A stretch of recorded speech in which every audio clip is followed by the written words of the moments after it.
nombreux d'être venus si nombreux en ce jour si important pour nous. Monsieur le sénateur Yves Bonneven s'excuse, il devait être présent. Alors, il va certainement arriver, mais il est encore arrivé. Donc, j'espère qu'il sera là avant la fin. Monsieur Molafé, pas là. Alors, Madame la conseillère départementale, chère Roselle, Monsieur Lelièvre, aux multiples casquettes aujourd'hui, représentant Monsieur Ronan Coignard pour la destination brocéliande, représentant Madame Gaëlle Stricot pour le pays de Pleuhermel et représentant Monsieur Jean-Luc Blair, le président de la communauté de communes de Loust-la-Brocéliande communauté, présent en tant que vice-président en charge de la culture, cher Pierre. Madame le maire de Missiriac, chère Christelle, Monsieur le maire de Boal, cher Alain, Monsieur le maire de Krugel, cher David, Mesdames et Messieurs mes collègues maires excusés, Mesdames et Messieurs élus des communes voisines, Mesdames, Messieurs membres du conseil municipal, chers collègues, Mesdames, Messieurs les présidents et représentants d'associations, directeurs de musées, hébergeurs professionnels et acteurs économiques de l'Élysio, Mesdames et Messieurs, alors pour le coup, Messieurs les futurs employés municipaux, Mesdames et Messieurs les artisans ayant œuvré sur ce projet, chers lysiotaises et lysiotais, Mesdames, Messieurs, jeunes gens. C'est avec un plaisir immense que je me trouve face à vous aujourd'hui afin de procéder ensemble à l'inauguration de ces 4 équipements que sont le parking, la liaison douce, la signalétique et le magnifique carrousel, regroupant ainsi la globalité du projet Lysio au vert. Projet qui s'achève aujourd'hui, mais me croirez-vous si je vous dis qu'entre l'appel à projet pour être site pilote et la réponse attendue, il y avait seulement un délai de 8 jours. Effectivement, alors que nous étions à peine en place, en 2020, un mail de la Comcom nous fait part d'un projet porté par Destination Brocéliande via la région Bretagne, qui définira 2 sites pilotes parmi les 26 communes d'OBC. L'objectif étant de mettre en place une stratégie entre les univers de la Destination Brocéliande. Ni une ni deux, nous réunissons la commission communication tourisme et le train est en marche. Quels sont nos besoins? Quelles sont nos envies? Comment les mettre en œuvre? Comment poser des chiffres à côté de ça? Je ne vous cache pas que ça nous a coûté quelques nuits de sommeil. Mais le 30 novembre 2020, le dossier vierge reçu le 23 était complété. Et même agrémenté d'une vidéo présentant Lysio, car nous avons la chance d'avoir une vidéaste, Alexandra, dans notre équipe, très efficace et réactive. Notre objectif était clairement affiché. Nous souhaitions poursuivre la mise en valeur du patrimoine lysiotais, tout en intégrant du pratique, de l'accessibilité, proposer du clé en main, accentuer la communication, étonner les visiteurs. Notre souhait en début de mandat était que nos visiteurs deviennent des touristes, qu'ils ne repartent pas frustrés au bout d'une journée, parce qu'ils se sont rendus compte qu'en fait, il y a beaucoup de choses à faire à Lysio, et qu'il y a beaucoup d'hébergements possibles aussi. Le camping, l'aire de camping-car, de nombreux professionnels de l'hébergement. C'était sans compter sur cette opportunité d'intégrer ces projets dans une offre encore plus élargie que nous a proposé la destination Brocéliande. Car oui, notre projet a été approuvé par le jury et nous avons pu nous lancer dans l'aventure. Et quelle aventure! Monique Vaillant, première adjointe, en charge de la communication tourisme, ne dira pas le contraire. Nous nous sommes embarqués dans un sacré périple. Le thème que nous avions privilégié était « Bain de nature ». Il regroupait différents axes que nous avions définis, tels que la création d'un chemin piéton pour la sécurité, l'intégration de panneaux indiquant entre autres les musées, la création d'espaces détente, incluant des tables de pique-nique, des bancs. Nous nous étions aussi interrogés sur la possibilité de proposer la visite des sentiers à l'aide d'audioguides, refaire le site internet, améliorer l'accueil du camping ou de louer des vélos pour accéder aux différents sites. Bref, une liste à l'après-vert pour les poètes ou du tout venant pour les autres. Prenez ça comme vous voulez, mais je vous assure que les idées ne manquaient pas. La première réunion avec le cabinet d'études Au vent des rêves, qui a été choisi par Destination Brocéliande pour accompagner les communes pilotes, a été des plus déstabilisantes, positivement parlant. En effet, après leur avoir exposé notre projet, alors que nous pensions vraiment être très gourmands, leur réaction a été de nous dire « Ok, l'idée est bonne, mais alors vous êtes beaucoup trop timide dans l'idée de mettre votre commune en valeur. » Chemin faisant, après avoir réuni une commission tourisme élargie sur notre commune, à laquelle ont assisté de nombreux acteurs touristiques, que je tiens vivement à remercier aujourd'hui, les grands axes sont devenus plus petits, certes, mais remplacés par d'autres, et la trame s'est décidée au fur et à mesure. Il fallait absolument trouver l'idée avec un I majuscule, pour faire en sorte que les visiteurs des musées, dont je vous le rappelle 3 sur les 4 sont du côté de Sainte-Catherine, aient l'envie de venir visiter et faire vivre notre bourg et ses commerces. D'autant qu'il nous fallait profiter de l'engouement des visiteurs après le passage de l'émission Échappée belle sur France 5. Je vais passer sur les nombreux mois de travail qui ont suivi, sur les nombreux sujets abordés, approuvés ou rejetés, sur les chiffres qui commençaient à s'agrandir à côté des projets, autant que nos yeux d'ailleurs, sur les recherches de subventions, sur les passages devant des jurys pour en obtenir de très conséquentes. Je pense au jury leader porté par Pays de Pluermel, qui a grandement permis de financer ce projet.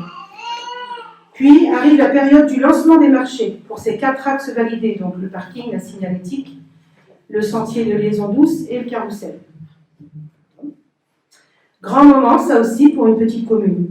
Je remercie au passage le service des marchés de l'OBC et l'aide précieuse de M. Flégéo. Une fois les entreprises désignées, est arrivée la phase des travaux du parking, puis de la liaison douce, la mise en place des panneaux, du mobilier, tout cela bien suivi de près par les adjoints, le montage du carrousel, d'abord dans les jardins du musée du Poète Ferrailleur. Donc, je vous avoue que j'ai vraiment voulu résister au début. Tout le monde en parlait. Non, je n'irai pas voir, je veux la surprise. Puis j'ai craqué, 12 fois. Puis ce carrousel est arrivé ici, dans cet espace qui n'attendait que lui. Et tous les jours, pendant des mois, nous avons eu ce plaisir de le voir évoluer. Et tous les jours, pendant des mois, nos yeux étaient émerveillés. Tantôt, notre poète était radieux et fier. Tantôt, il était légèrement colère, parce que dans son rêve, cette nuit, son idée était géniale, mais là, ça ne va pas, mais pas du tout. Je ne trahirai pas son secret, mais Robert, je te laisserai dire toi-même aux gens combien de personnes tu as rencontrées et qui, évidemment, très heureuses de te voir, souhaitaient discuter 2 minutes avec toi. Un jour, tu m'as dit, sur les 1600 de passés, je ne sais pas combien je dois enlever d'heures à discuter. C'est vrai qu'un matin, j'ai presque manqué de te proposer un percolateur et une dizaine de tasses. Oui, vous avez bien entendu, et c'est ça qu'il faut retenir, 1600 heures de passé entre Robert et son équipe, Benoît pour la charpente, Gaël pour la peinture, Thomas pour la forge et Luc pour la sellerie, depuis le premier morceau de charpente jusqu'à la touche finale, hier soir. Alors je récapitule, et là vous allez devoir me suivre. Dès demain donc, après leur visite dans les musées, ou leur partie d'escape game cet été, nos visiteurs pourront profiter d'un tour de manège, soit dessus s'ils font moins d'1m30, soit en pédalant s'ils sont plus grands. Avant d'entendre vos colibets, je me retourne vers toi Daniel, je ne sais pas pourquoi, je précise que je ne passe pas sous le gabarit, donc oui, je vais devoir pédaler moi-même. Un petit moment ludique qui viendra s'ajouter à leur promenade sur les sentiers, qu'ils auront facilement trouvé grâce aux nouveaux panneaux, qu'ils auront rejoint en toute sécurité grâce à la liaison douce, après s'être facilement garés grâce au nouveau parking récemment nommé parking chez Jeannette. J'enchaîne sur les financeurs et j'en profite pour les remercier car évidemment sans financement, ce projet n'aurait jamais vu le jour. La région, qui est à l'origine de ce projet via Destination Brocéliande, finance ce projet à hauteur de 105 750 €. Leader financeur européen nous a attribué, suite à la présentation devant le jury, la somme de 58 872,21 €. Et enfin, le conseil départemental, à travers 3 lignes possibles de subventions, nous a alloué la somme globale de 74 190,90 €. Le financement est une étape importante, les subventions existent, mais il faut aller les chercher. C'est une grande aventure, ça aussi. La part d'autofinancement de la commune, sans recours à l'emprunt, s'élève à 47 762,62 €, partie qui correspond au 20% de financement minimum obligatoire sur la totalité du projet. Et puisque je suis dans les remerciements, merci à mes collègues élus, aux adjoints pour le suivi des travaux, aux employés pour l'entretien des espaces, pour le travail administratif, et je n'oublie pas Joanne pour la sono, Maïwen et Anthony pour le tifo. Enfin, je tiens à vous remercier toutes et tous d'être venus partager avec nous ce moment convivial autour de ce bel équipement que nous sommes fiers de pouvoir mettre à votre disposition. Il vous appartient désormais d'en profiter, d'en parler autour de vous pour en faire profiter. Je vais donc laisser la parole à Madame Rosane Guidon, donc une conseillère départementale, puisque M. Blondin s'est perdu. Et donc maire de Stéron et conseillère départementale, puis à M. Pierre Lelièvre, avec ses 3 casquettes, communauté de communes, destination Brocéliande et Pays Pleuharé. J'inviterai ensuite les enfants ici présents à venir nous aider à couper le ruban. Et enfin, nous pourrons nous désaltérer en partageant un peu de l'amitié. Merci à vous.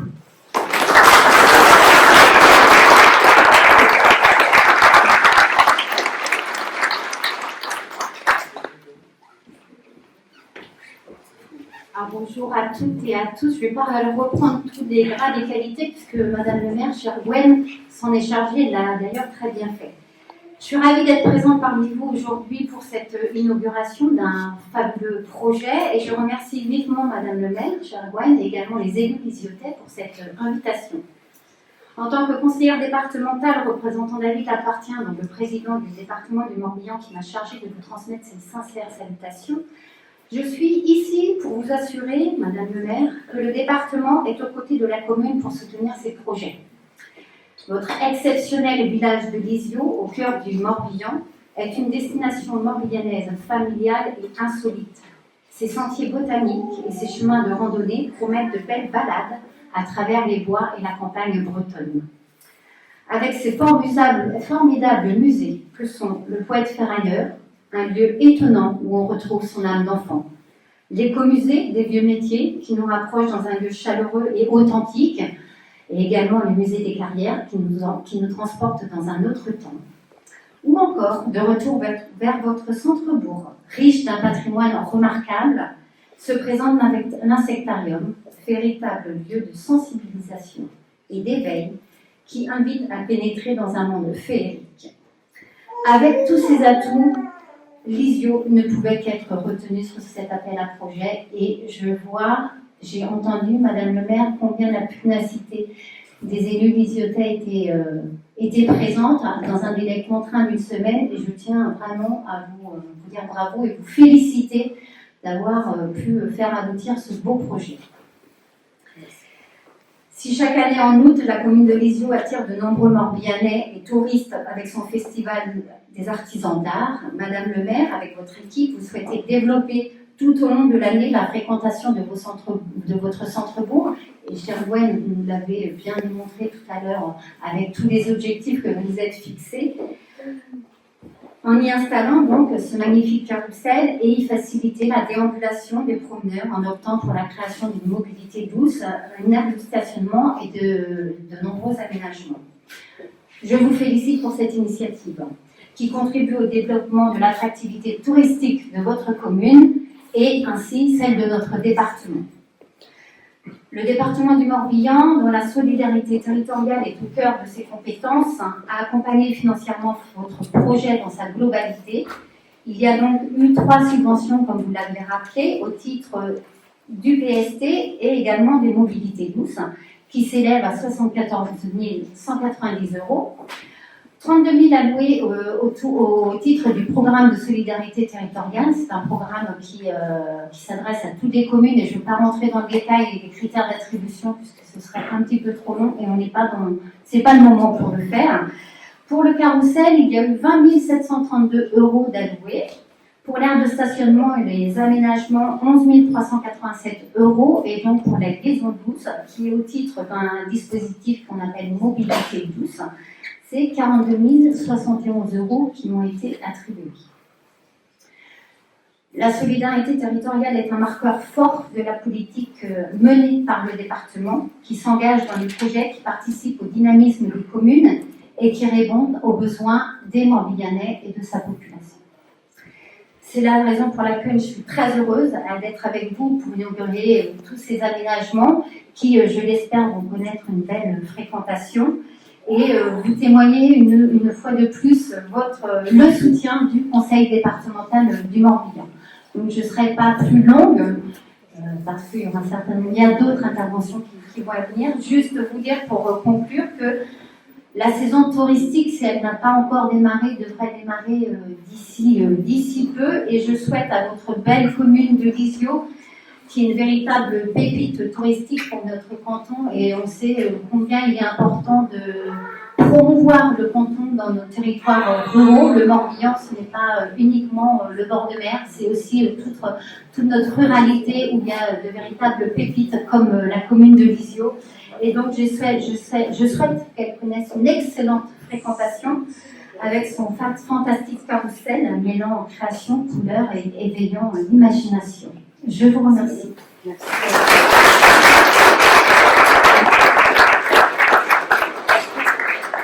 Je cède la parole à Monsieur Le Lièvre et ses 3 casquettes. En attendant, Monsieur le sénateur Yves Benven qui est sur le point d'arriver, et je vous remercie d'accueillir Monsieur Paul Molac, notre député. Je sais. Merci Yuen de me passer la parole, en effet, avec première pour moi d'avoir une intervention à faire avec 3 casquettes, mais rassurez-vous, je ne vais pas faire 3 discours, je vais vous faire grâce de tout ça. Je veux saluer également notre député et conseiller régional Paul Molac, ainsi que tous les élus communautaires et communaux, ainsi que les gens de Lisieux, et bien entendu Robert, qui est en grande partie le responsable de notre présence ici aujourd'hui. Alors, déjà, excusez Jean-Hugues Léher, qui est retenu par une intervention qu'il a à faire aux écoles militaires de Couette-Quidan ce matin.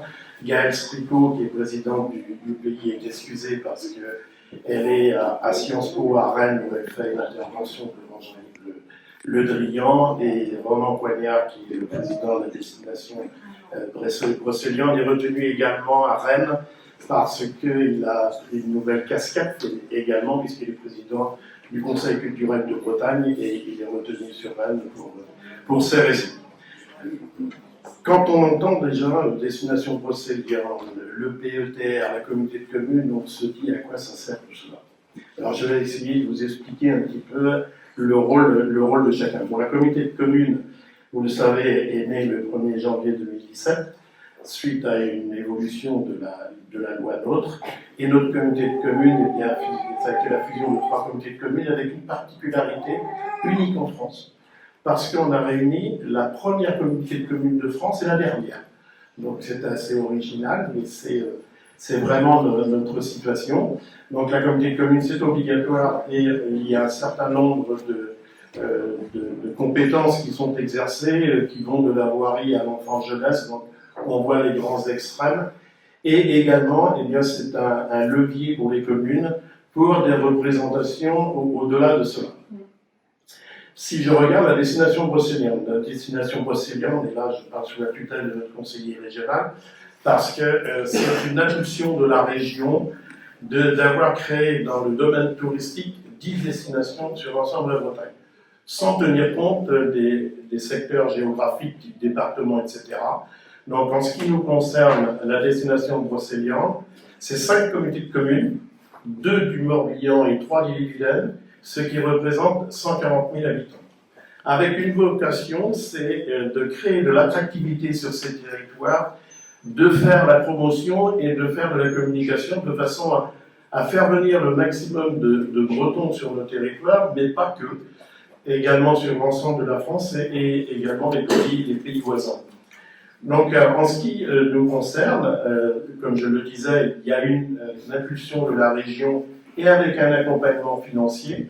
C'est pour cela que pour bien faire de la promotion, il fallait faire appel à un cabinet. Et le cabinet que nous avions retenu, il s'appelle les Maîtres du Rêve. Alors les Maîtres du Rêve, déjà le nom est assez enchanteur, et puis ils nous permettent d'espérer énormément sur ce qui pouvait être fait. Et je discutais tout à l'heure avec Monique où on se rappelait les premières réunions, et au départ, très franchement, on avait tendance à retenir que le rêve, parce que les maîtres, on ne les retrouvait pas. Et au fil des réunions, au fil des jours et des semaines, on s'est aperçu qu'ils s'imprégnaient de notre territoire et en même temps, ils avançaient bien dans la réflexion. Et il est vrai qu'ils nous ont accompagnés, ils nous ont fait de très très belles propositions. Donc une fois que les maîtres du rêve ont décidé de dire qu'on va retenir une commune par communauté de communes, donc 5 communes sur la globalité, et à partir de ce moment-là, on va les accompagner et on va être force de proposition, et en même temps, on va créer un exemple par communauté de communes. Après, dans ces cas-là, eh bien, on redescend sur la communauté de communes, et la communauté de communes eh bien, sollicite les 26 communes en disant qui est intéressé par ce projet. Et à partir de là, on avait 5 communes qui étaient très enthousiastes, mais qui montraient eh bien, une motivation énorme de façon à être retenues. Et il est vrai que l'ISIO l'a dit tout à l'heure, Gwen l'a dit tout à l'heure, mais a fait preuve d'une forte ténacité. Et en même temps, nous, en ce qui concerne le bureau de la communauté de communes, on souhaitait sur ce projet plutôt accompagner une plus petite commune, parce qu'on a tendance naturellement à faire pour les grandes. Et là, en l'occurrence, eh bien, on voulait le faire avec l'ISIO, avec qui, personnellement, j'adore venir ici, comme vous le savez. Pour moi, c'était important que l'on avance sur la commune. Et après, on a eu un certain nombre de réunions avec les élus de l'ISIO, avec Auguste également qui était présent. Et c'est là qu'on a commencé par le projet de prendre forme. Mais il y avait tout de même un problème, c'est qu'il fallait trouver le réalisateur du carrousel. Et c'est vrai que dans un premier temps, Robert l'a dit tout à l'heure, il montrait une fermeté dans le négatif en disant non, ce sera pas moi. Et petit à petit, et ça a été la super bonne nouvelle quand il a dit bon, je vous l'accorde, je vais vous accompagner, c'est une belle réalisation que vous êtes amenée, je ne vais pas rester à côté, je vais être avec vous. Donc c'est là que l'on voit, une fois de plus, que c'est vraiment un collectif qui a été mis en place, aussi bien au niveau de la communauté de communes, mais des élus de la commune et également les artisans et les musées de l'ISIO, donc ce qui nous a permis de faire cette belle réalisation. Et après, une fois que tout ça est fait, eh bien, il va falloir monter le financement, et c'est là que eh bien, nos équipes de la communauté de communes, et je veux saluer Noémie, qui est la directrice du service culture tourisme, qui ne peut être là aujourd'hui parce qu'elle a un mariage, mais elle m'a dit j'aurais bien voulu être avec vous. Eh bien, tout le monde s'est mis en ordre de marche, et à partir de là, eh bien, à travers la destination, on arrive à avoir 50% du financement de la région qui rentre dans une enveloppe. Pour vous donner une information, pour l'accompagnement de la région pour l'année 2024, il est de 770 000 € pour les projets que l'on va pouvoir accompagner. Donc on a un certain nombre, aussi bien privés que collectifs, et on a un accompagnement également pour le fonctionnement pour les pays en tant que personnel de 70 000 €. Donc vous voyez que la région nous accompagne largement sur ce sujet.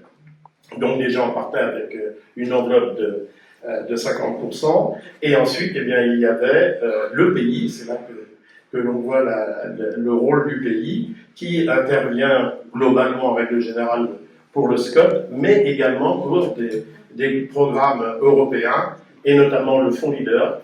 Et à partir de là, il y a eu environ 100 000 de la région sur le projet et à peu près 60 000 du Fonds Leader, qui a permis d'atteindre les 80% avec le département, d'atteindre les 80% de financement, qui aujourd'hui est relativement exceptionnel, parce qu'on sait que financièrement, quand on arrive à 50%, c'est déjà bien. Donc, c'est vraiment un gros projet qui coûte toujours des sous, mais un peu moins par rapport à l'ISIO.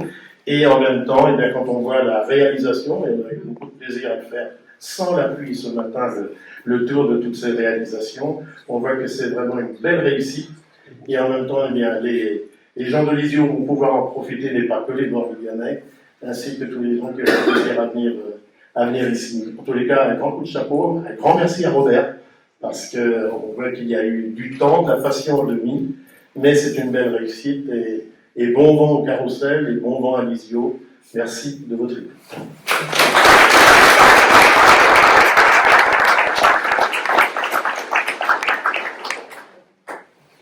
Du coup, nous allons pouvoir saluer notre sénateur et lui proposer de prendre sa place qu'il l'attend. Il ne parle pas. De toute façon, j'ai mélangé depuis tout à l'heure, j'ai tout mélangé, donc je ne parle pas de protocole. On peut changer le protocole. Non. Bonjour à toutes et à tous. D'abord, excusez-nous, Paul et moi, on vient de la même réunion. On était à une réunion à Guégon sur un sujet un peu compliqué, mais un sujet extrêmement important. la maltraitance de l'enfance avec des chiffres et qui commencent à nous faire peur dans nos communes. Et donc, on avait un conférencier qui était extrêmement intéressant, captivant, et on ne voulait pas partir, mais alors on communiquait avec Joël, on arrive dans 5 minutes. Et alors, il a un avantage sur moi, c'est qu'il connaît parfaitement les ribines ici. Les ribines, en breton, nord-finistérien, c'est les petits vinogènes, des routes à 5 grammes. Et visiblement, il les connaît mieux que moi, donc c'est pour ça qu'on est parti en même temps. C'est pour ça qu'on est arrivé avec un 5 grammes. Moi, je voulais absolument être présent pour venir saluer Madame le maire, Gwen, parce que depuis le début qu'on discute de cet engagement que tu as pris en 2020, on avait commencé à en discuter un petit peu avant, et je t'avais toujours dit, ta commune, ce lieu est un lieu exceptionnel, et tu peux en faire quelque chose d'extrêmement attractif.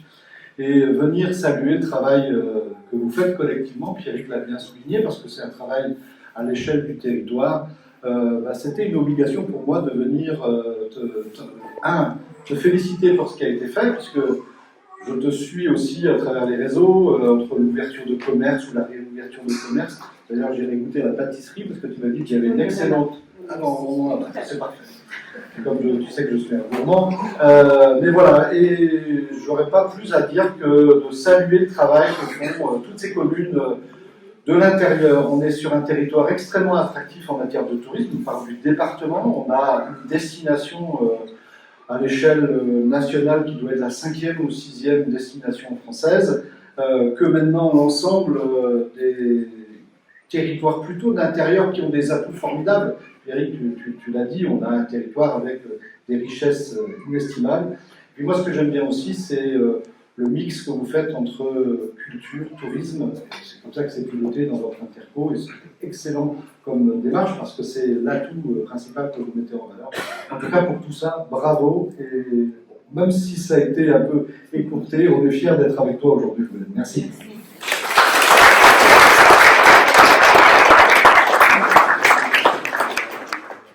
Donc, si j'ai bien compris, Visio se met au vert. Je ne suis pas certain que la municipalité se soit mis au vert avec ce projet, mais je pense qu'au contraire, ils ont démouillé la chemise. Donc, bon, bravo. Alors, c'est vrai que quand on regarde un peu la façon de faire du tourisme, ça a bien changé. Parce que autrefois, les gens prenaient un mois, quelque part, souvent pas loin de la mer. Et aujourd'hui, c'est beaucoup plus fractionné. Des gens qui viennent et qui recherchent pas forcément des activités toujours très ciblées, par exemple mer ou montagne, mais qui vont rechercher des balades, qui vont rechercher de la culture, qui vont chercher aussi des univers différents. Et là-dessus, on a beaucoup de choses à leur apporter.